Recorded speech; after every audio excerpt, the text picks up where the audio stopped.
सी language सीखने की series में आगे बढ़ते हैं। हमने लास्ट टाइम कवर किया था ऑपरेटर और बेसिक कॉन्सेप्ट हम कल क्लियर कर चुके हैं। ठीक है, आपने प्रैक्टिस की होगी कैसे एक प्रोग्राम बनाया जाता है, कंपाइल किया जाता है, वेरिएबल कैसे बनते हैं, प्रिंट कैसे होता है, इनपुट कैसे होता है। इनके बाद हम कुछ प्रैक्टिकल करेंगे। ऑपरेटर कंप्लीट भी कर लिया है, इसलिए हम कुछ प्रैक्टिकल करेंगे, जैसे कि एडिशन करना, दो नंबर को ऐड करना यानी, या फिर सब्ट्रैक्शन करना, या सिंपल इंटरेस्ट निकालना। इस तरह के बेसिक मैथमेटिकल जो क्वेश्चंस हैं, जो हमारी क्वेरीज होती हैं, उनको हम कवर करेंगे। ठीक है, तो यहाँ पर हम स्टार्ट करते हैं। तो हम पहले उन क्वेश्चंस को लिख लेते हैं जो हमें करने हैं। ठीक है, तो जो क्वेश्चंस हमें करने हैं वो हमें यहाँ पे अभी पॉइंट कर लेते हैं वन बाय वन। तो सबसे पहला क्वेश्चन हम लेते हैं यहाँ पर, राइट ए प्रोग्राम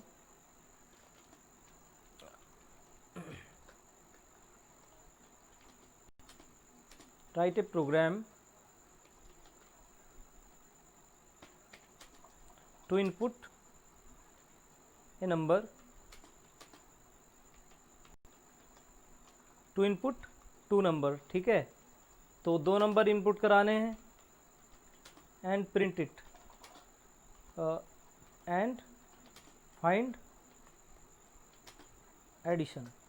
तो हमें एडिशन निकालना है, यानी दो नंबर को ऐड करना है और उसका एडिशन हमें निकालना है।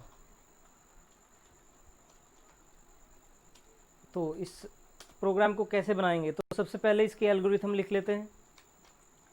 ठीक है, तो एल्गोरिथम कैसे लिखेंगे इसकी, सबसे पहले जब आप दो नंबर को जोड़ना चाहते हैं तो आपको क्या चाहिए, दो नंबर चाहिए। तो दो नंबर जोड़ने का मतलब क्या है, यानी कि C = A+B, यही तो है भाई। दो नंबर को अगर ऐड करना है तो उसका यही तो फॉर्मूला है कि दो नंबर को ऐड करो और उसका एडिशन C में डाल दो।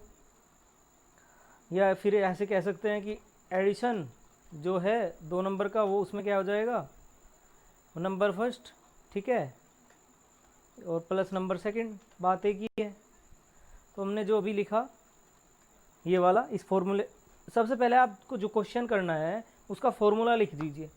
आपको जो करना है उसका जो फॉर्मूला होता है मैथ में, वो आप लिख लीजिए। अब उसके बाद जो आपके यहाँ पे राइट साइड में होता है, जो राइट साइड में वेरिएबल हैं, तो मैथ में जैसे वेरिएबल है एक, बी और सी, ये तीन वेरिएबल हैं और दो ऑपरेटर यहाँ पर इस्तेमाल हो रहे हैं, आप देख रहे हैं। तो ये सारी चीज़ें आप पढ़ चुके हैं, दो ऑपरेटर आप पढ़ चुके हैं, ये असाइनमेंट ऑपरेटर है, ये और प्लस वाला ऑपरेटर है। तो इसको हम कैसे प्रोग्राम में हम इसको प्रोग्राम में हम अप्लाई करेंगे, तो क्या होगा कि दो वेरिएबल जो हम राइट फॉर्मूले में, जो आपने फॉर्मूला लिखा है जिसको आपको कवर करना है, उस फॉर्मूले में जो राइट साइड में चीज़ें होती हैं वो तो होती हैं यूजर से इनपुट कराने वाली, और जो लेफ़्ट साइड में होते हैं उसमें हम अपना जो हमारा आउटपुट आएगा उसको स्टोर करेंगे। तो जैसे कि यहाँ पर ए और बी दोनों चीज़ों को यूजर से इनपुट करेंगे और फिर सी में ए और बी की वैल्यू प्लस करने के बाद स्टोर कर देंगे और फिर डिस्प्ले कर देंगे सी को। तो ये एक सिंपल सा जो है तरीका हो गया, सॉल्यूशन हो गया। तो इसको हम वन बाय वन लिख लेते हैं स्टेप में। तो स्टेप वन आप क्या करेंगे, आप करेंगे इनपुट, आप इनपुट कराएंगे ए एंड बी को। ठीक है, तो ए एंड बी को आप इनपुट करा दीजिए। फिर स्टेप टू क्या बनेगा इसका, स्टेप टू बनेगा C = A+B, जो आपका फॉर्मूला है। ठीक है, और फिर यहाँ पर स्टेप थ्री क्या आ जाएगा, डिस्प्ले C, डिस्प्ले C। तो आप देख रहे हैं, तो यहाँ पर क्या हो रहा है कि आपका पूरा जो कंप्लीट है वो एल्गोरिथम आपका हो गया है। जैसा कि मैंने पहले कहा था कि आप अपनी एक एल्गोरिथम में एक लॉजिक बनाएंगे, तो जो लॉजिक है उस पर अपने सॉल्यूशन का पूरा एल्गोरिथम बना लिया। लॉजिक हमारे पास है, लॉजिक सोचना पड़ता है, कभी कभी नहीं होता है। अब एक और चीज़ देखिए, यहाँ पर हमें कुछ अंदाज़ा हो गया है। जैसे वहाँ पर इंग्लिश लैंग्वेज में क्या होता है कि टाइप ऑफ सेंटेंस होते हैं। जैसे एक सेंटेंस हो गया अफर्मेटिव, एक नेगेटिव, एक इंट्रोगेटिव। ठीक है, तो इसका मतलब क्या है कि वहाँ पर उन सेंटेंस का अलग अलग पर्पज़ होता है, यानी कि सेंटेंस अलग अलग बातों को कहने के लिए है, अलग अलग सेंस निकलते हैं उनसे। उसी तरह यहाँ पर जो ये स्टेटमेंट आप देते हैं, ये स्टेटमेंट भी अलग अलग कैटेगरी में रखी जाती है। जैसे जो इनपुट वाली स्टेटमेंट है उनको हम कहेंगे इनपुट स्टेटमेंट, ठीक है, जो प्रोसेसिंग कर रही है, जिसमें आपका डेटा प्रोसेस हो रहा है या कैलकुलेशन हो रही है, उसको प्रोसेसिंग स्टेटमेंट हो गई। और जहाँ पर आप डिस्प्ले करते हो, जहाँ पर आप यूज़र को आप डिस्प्ले कर रहे हो, वो क्या हो गया आपका, वो आउटपुट स्टेटमेंट हो गई। आगे चलकर कंडीशनल स्टेटमेंट भी आएगी जिसमें आप कंडीशंस लगाएंगे। ओके, तो अभी यहाँ पर यही चीज़ें हैं, इन पे अब हम प्रैक्टिकल करते हैं। तो इस पूरे को हम हाइड कर देते हैं, कम बना देते हैं, ताकि हम अपना प्रोग्राम लिख सकें। तो क्या करते हैं, कंट्रोल ए आप प्रेस करेंगे, फिर कंट्रोल स्लैश प्रेस कर दीजिए, वो वहाँ पर क्या हो जाएगा, ये वाला जो कीबोर्ड में होता है, कंट्रोल दबाने के बाद इसको प्रेस कर दीजिए, ये पूरा हाइड हो जाएगा अगर आपने सेलेक्ट किया होगा। तो यहाँ पर इसके बाद क्या करते हैं, यहाँ पर प्रोग्राम लिखते हैं, प्रोग्राम हैश इंक्लूड। अब आप जाहिर है आप प्रैक्टिस आपको काफ़ी अच्छी हो गई है, आप समझ गए, तो आप हैश इंक्लूड stdio.h, ठीक है। तो आपने stdio.h लिखा, फिर आप क्या बनाएंगे, यहाँ पर बनाएंगे आप इंट और मेन मेथड बनाएंगे, ठीक है। मेन मेथड आपने बना लिया। अब आप क्या करेंगे, दो वेरिएबल लेंगे। तो ये क्या है, इंटीजर है। इंटीजर क्यों, क्योंकि यहाँ पे हमें मैथमेटिकल इक्वेशन सोल्व करनी है, इसलिए यहाँ पर हमें एक न्यूमेरिक वैल्यू स्टोर करानी है, उन पे प्रोसेस करना है, उनको एडिशन करना है, ठीक है। तो आप न्यूमेरिक के लिए इंटीजर लेंगे। यहाँ पर आपने लिया a, b, ठीक है, फिर c, आपने ये वेरिएबल ले लिए 3, ठीक है। तो जब आप एल्गोरिथम लिख रहे हैं तो तब उनको आप कैपिटल में लीजिए, लेकिन जब आप वेरिएबल डिक्लेयर कर रहे हैं तो ये एक कल्चर होता है प्रोग्रामिंग करने का कि आप उनको स्मॉल में लेंगे, ठीक है, या फिर लेंगे कैमल केस में। एक होता है अपर केस, एक लोअर केस, इसी तरह कैमल केस होता है। कैमल केस का मतलब है कि जो वर्ड होते हैं, हर वर्ड का पहला जो लेटर है वो इस कैपिटल होता है। तो ये भी एक नेचर है, ठीक है, कोडिंग करने का। तो अभी आप स्मॉल में लेंगे, तो यहाँ पर आपने स्मॉल में ले लिया। अब क्या करेंगे, आप ए और बी को आप इनपुट कराएंगे यूजर से। तो पिछले प्रोग्राम में, पिछली वीडियो में आपने देखा है यहाँ पर हमने कैसे इनपुट कराया था, ठीक है। तो इनपुट कराया था और फिर उनको प्रिंट भी किया था। तो यहाँ पर हम उनका उसी चीज़ का इस्तेमाल करेंगे। तो सबसे पहले यूज़र को एक स्टेटमेंट देंगे कि भाई आप जो है 2 नंबर इनपुट करा दो, क्योंकि प्रोग्राम में क्या कहा गया है, वेब टू इनपुट 2 नंबर। तो जो स्टेटमेंट प्रोग्राम में दी जाती है, इनपुट मैंने यहाँ पे बताया अभी, इनपुट स्टेटमेंट आपको वही कैच करना है, फिर प्रोसेसिंग स्टेटमेंट, फिर डिस्प्ले स्टेटमेंट। तो आपको प्रोग्राम में जो कहा गया है वो वर्क यूजर से जो हमें लेना है, इनपुट कराना है, वो पार्ट ही स्टेटमेंट बन जाएगा। तो यहाँ पर क्या हो जाएगा, इनपुट 2 नंबर या एंटर 2 नंबर, एक ही बात है, ठीक है। तो यहाँ पर यूजर के पास स्टेटमेंट जाएगा यूजर इंटरफेस में, इनपुट 2 नंबर, और यूजर 2 नंबर को इनपुट करेगा, ठीक है।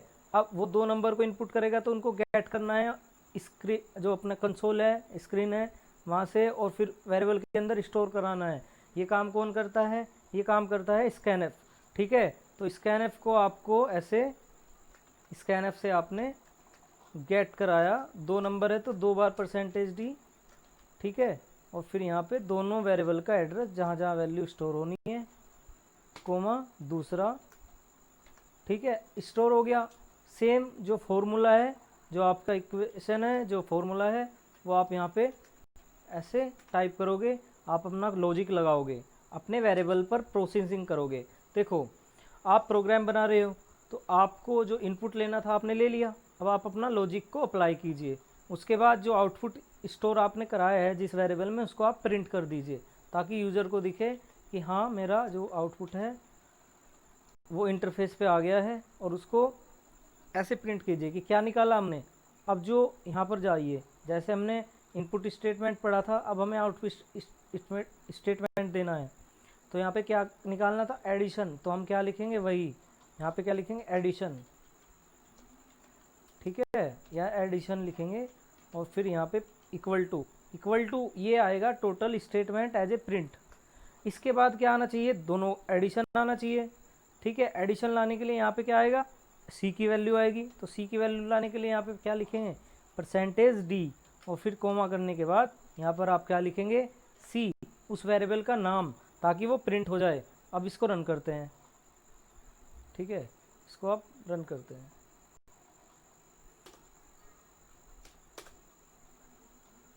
ओ, यहाँ पे कोमा नहीं दिया आपने, ठीक है, तो यहाँ पर हमने रन किया उसको, तो यहाँ पर देखिए क्या स्टेटमेंट आ रहा है, स्टेटमेंट आ रहा है एंटर 2 नंबर, तो आप 2 नंबर इनपुट करा दीजिए स्पेस देने के बाद 1 बाई 1, ठीक है, फिर आप एंटर कर दीजिए, तो वहाँ पे क्या आ गया देखिए आप स्क्रीन पर, एडिशन 9। तो जैसा आपने चाहा, जैसा यूजर ने जैसा चाहा, वैसा ही जो आपने आपको बनाना था वो बन गया है। इस तरह से आप आगे भी प्रोग्राम बनाइए। जैसे मैंने एडिशन निकाला है, आप सब्ट्रैक्शन निकालिए, मल्टीप्लिकेशन डिवीज़न निकालिए।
तो इसमें क्या होगा यहाँ पे, फिर क्या हो जाएगा डी, ठीक है। तो ये है बी, और यहाँ पर क्या होगा, फिर इसको रन करते हैं। तो रन करने के बाद आप इनपुट देते हो, ठीक है, 3 4 ऐसे, ये आउटपुट आ गया, ठीक है। तो इस तरह से ये आउटपुट आ गया है। आगे करते हैं, आगे हम इसको हम सेकंड तरीके से करते हैं, ठीक है। तो सेकंड नेचर है, अभी तक हमने किस तरह से किया, हमने इसको जो ये वाला लॉजिक था हमने इसको अप्लाई किया, और इस प्रोग्राम को हमने इस तरीके से बनाया, ठीक है। अलग अलग हमने शुरू में ही इस टॉपिक पर बात की थी पहले वीडियो में कि लॉजिक अलग अलग हो सकता है और आपका आउटपुट सेम होना चाहिए। तो ये प्रोग्राम है, write a program to input 2 number and print addition subtraction multiplication और डिवीजन। तो इसको आप इस लॉजिक के थ्रू भी कर सकते हो और इस वाले लॉजिक के थ्रू भी कर सकते हो, ठीक है। तो आप इस वाले लॉजिक के थ्रू आप करके देखिए, अगर वो नहीं होता है तो आप इसको हमें बताइए कमेंट में, ठीक है। हम इस पर नेक्स्ट वीडियो डालेंगे, ओके।